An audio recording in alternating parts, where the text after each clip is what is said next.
আমি জেলখানা থেকে বের হওয়ার পরে তো আমার নেতাদের একটা সিম্পিতি থাকবে, আমার প্রতি ইয়ে থাকবে। আমি দেখলাম যে নাঙ্গলকোটের গরুর হাটে যেভাবে গরু বিক্রি হয়, আমার নেতারা সব বিক্রি হচ্ছে কার কাছে?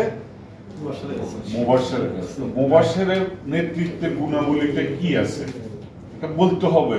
আপনাদের কাছে কি তার কাছে মানে এরকম কিছু আছে? আমি লন্ডন গেছি, মালিক সাহেব হলেন সভাপতি। গফুর ভাই আপনার সম্বন্ধে আমরা সব জানি, আপনার অবস্থানও জানি। একটা এখন ওই যে সাংবাদিক সে বলতেছে আমি 17 বছর আসতে পারি না, আমার প্রাণনাশের ভয় আছে।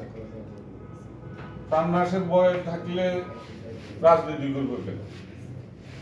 রাজনীতি তো রাজার মতন চলতে হবে, আমার পিছনে আমার লোক থাকবে, আমাকে সিকিউরিটি দিবে কে?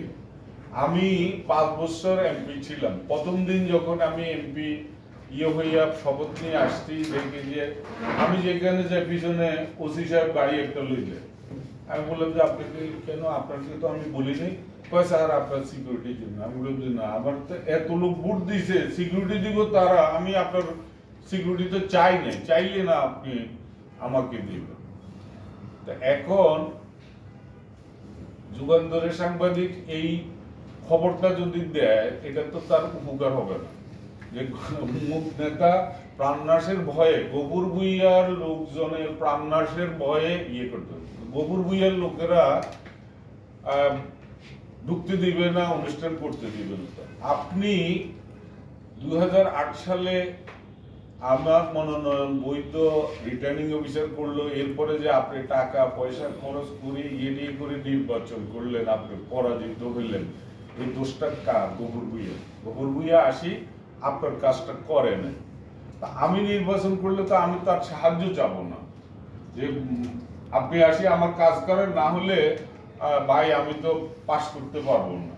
কারণ আমার সেই অ্যাবিলিটি আছে, আমার জনগণ আছে, আমার ভোটার আছে। আমার জনগণ নাই, ভোটার নাই, আমার আছে কিছু এই